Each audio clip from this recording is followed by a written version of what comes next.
सुप्रभात विद्यार्थी मित्र हो। आज हम अपनी कक्षा 8वीं इस 8वीं कक्षा की यह किताब हिंदी सुलभ भारती, इस किताब में की पहली इकाई जो है, इस इकाई की पहली कविता है मातृभूमि। हमने गए हफ्ते में सीख ली थी। आज हम अपनी किताब में से दूसरा जो पाठ है, जिसका नाम है वारिस कौन। वारिस यानी उत्तराधिकारी। देखिए, वारिस यानी उत्तराधिकारी। तो इस पाठ के लेखक जो है, लेखिका विभा रानी। तो इस लेखिका ने इस संवादात्मक कहानी के माध्यम से कहा है कि हमें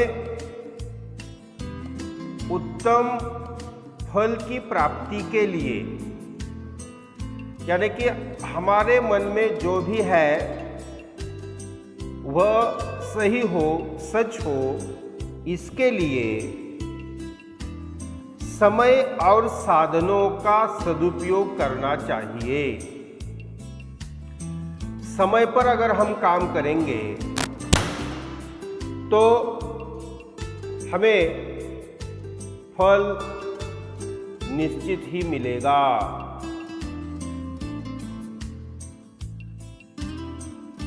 और ऐसा करने से हमारा जीवन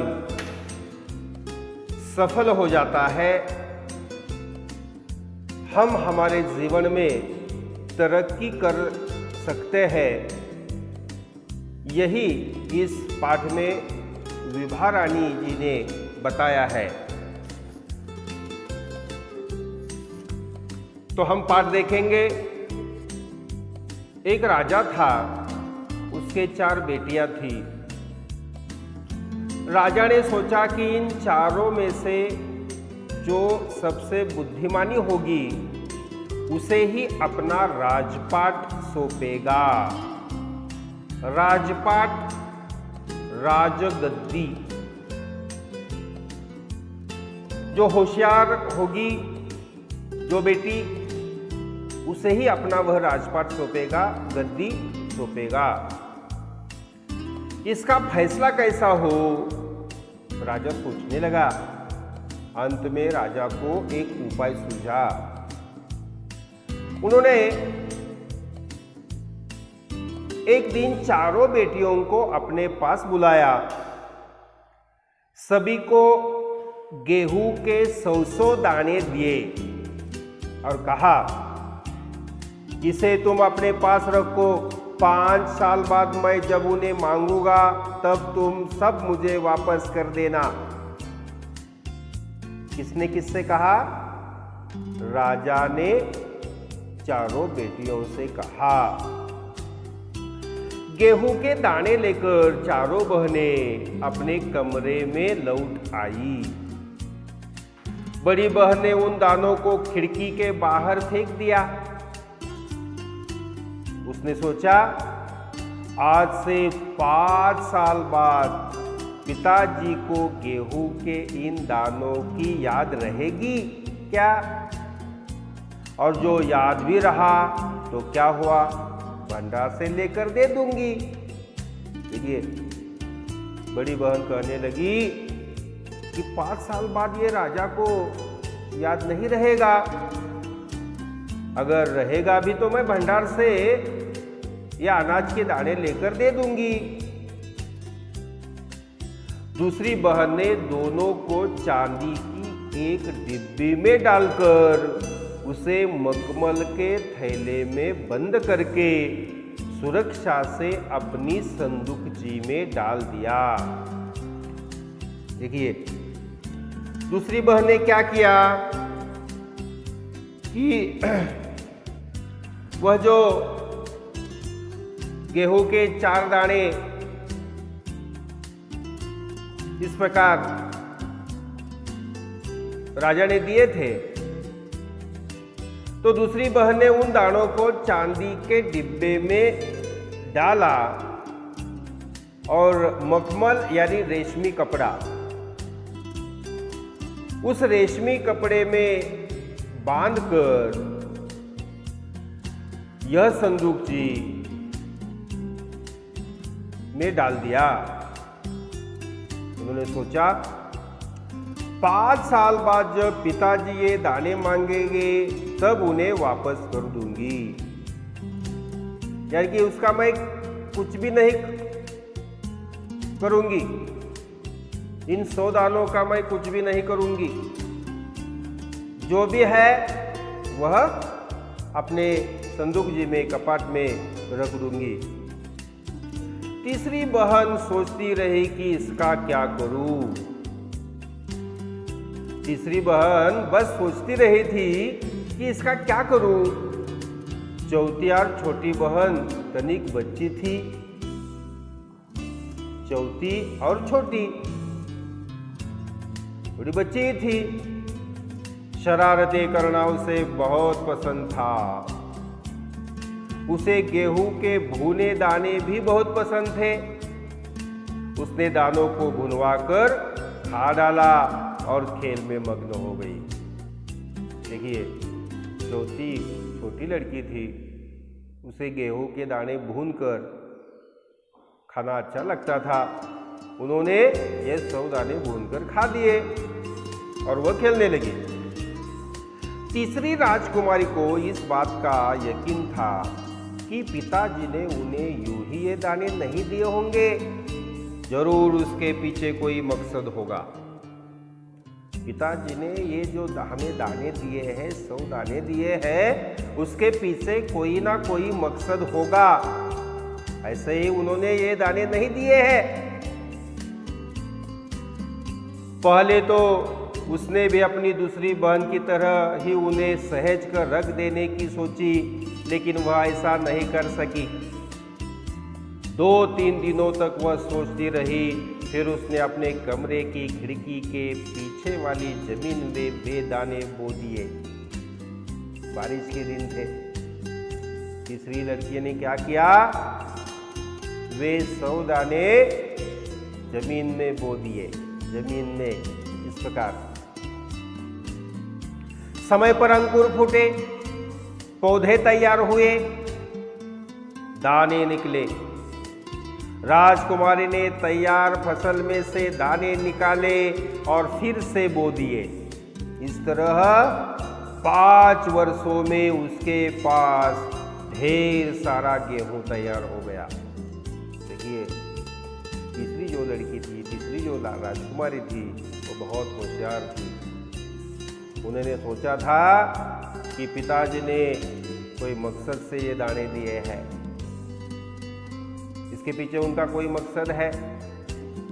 उन्होंने अपनी बुद्धि चलाई और इस प्रकार हर साल वो दाने जमीन में बोती रही और ढेर सारा अनाज वो तैयार करती रही। 5 साल बाद राजा ने फिर चारों बहनों को बुलाया और कहा,